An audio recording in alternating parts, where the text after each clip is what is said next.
guys, Sarah and Kevin here, down at Market Wines. Looking forward to another weekend that's going to be wine-filled.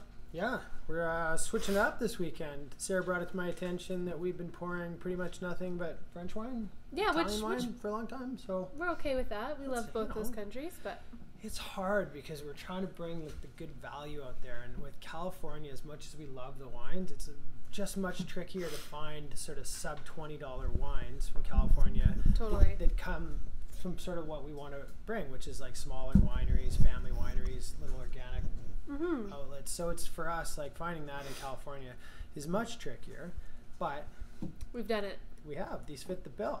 And these are wines we've been working with for many, many years at Steel. And I think these wines get overlooked a lot. You know, people are just, I guess, used to seeing them on the shelf because we've been working with them for probably pushing 20 years. And I think they're really fun wines. And every time I go back to them, I'm always really surprised by like how much I love them. I feel the exact same way. All right, let's get into them then. All right. A little Chardonnay. Yeah, so from the Shooting Star line, from Jed Steele, this is his little Chardonnay. It's not your big, buttery, oaky, sweet style. Not Don't really. have to be afraid of this guy. It's pretty friendly and fresh. Nice little appley thing going on there. I like that. Little tropical. I'll talk a little bit about Mendocino, I guess, if we're going to talk about these wines, because the key to value in California is kind of getting off the beaten track, because we can't just go to the places we used to go, like Napa and Sonoma, and expect to find wines in that, $20 to $30 range. So we got to kind of find some new places to check out, and Mendocino is definitely one of the best, in my opinion. And I love Mendocino. It's kind of hokey, kind of backwoodsy.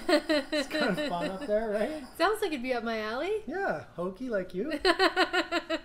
It's, I mean, it's about an hour driving north of Napa Valley, right? Twisty, journey, the roads, and it's you don't have sort of the beautiful big mountains. It's a little more spread out. You got they all often refer to it as Lake County because you have these beautiful big lakes. Kind of looks like the Okanagan, actually. Oh, nice. When you get up there, yeah. Like home. Yeah, like where you come from, Sarah. But it's a little cooler, so they don't have like the big heat that you get in Napa, so they can do nice things with Pinot and Chardonnay. I like this Chardonnay because it's just a little more textured style, like just pretty easy drinking. If you like those big, sort of richer styles, it's kind of on the cusp of that. Like it's certainly not Chablis, but it's not like a big oaky, kind of old meets school, right in the middle. Old school Napa Chard, right? And for $25.95. I think that's a great deal for a good bottle of Chardonnay Smoking good from deal. California. It's Jed Steele. Jed Master Steele. Chardonnay. Yeah, he's been making, how long has he been making wine? Like 60 years? Oh, 40 man. years? 100? 200?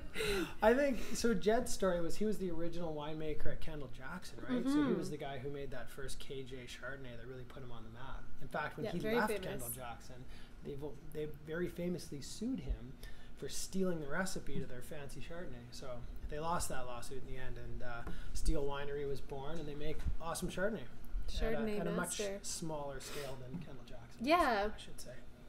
What I love about the Steele wines is it looks like he makes a lot of wine, but he doesn't. Everything's very small batch.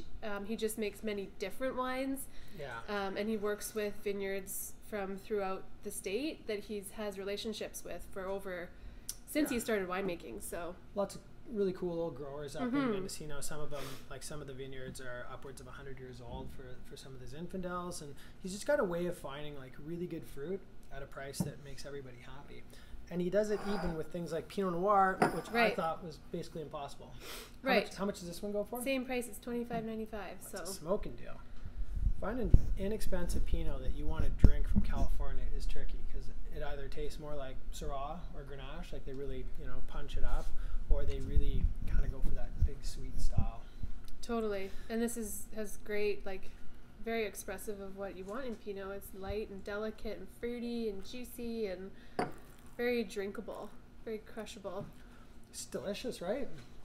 I don't drink a lot of California Pinot anymore because I can't afford it. I know the ones that I like are so expensive. They beat me up. But you forget how good this is, right? It's nice and plummy and juicy and bright. It's got that nice kind of tangy acidity. It's a tasty little drop of wine. Good little barbecue wine. Chicken, salmon. Love it. That's great. It's just friendly, easy to like.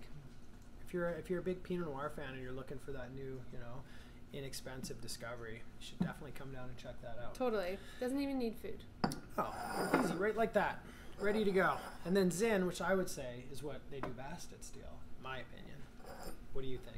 I agree. You a Zinn fan? I like their Zinfandels, and I've always loved the Shooting Star Zinn. For me, every time I smell this, it takes me back to my childhood because it reminds me of raspberry jam. Oh, yeah. Not just drinking wine when you were a kid. No, more what I was eating. I assume you did that too. Yeah, I agree. I think Zinfandel for me is kind of like this. It was a wine that I kind of cut my teeth on when I was younger. It was like, it's an easy wine to like when you're like 19 or 20 years old, right? Because it's juicy, it's soft. There's not a lot of tannin to it. It's just really bright and easy to get your head around. And then you kind of move on from it sometimes and forget like how delicious these wines can be, right? And this is fun. Like it's kind of got that brambly kind of old school Zinfandel thing going on. Yeah, totally. And again, like Napa Valley Zinfandel, which we used to drink piles of when we were kids, and it was $25, is now kind of all up around like $50-$70. So it's hard to get these like kind of old school Zins. Totally, yeah.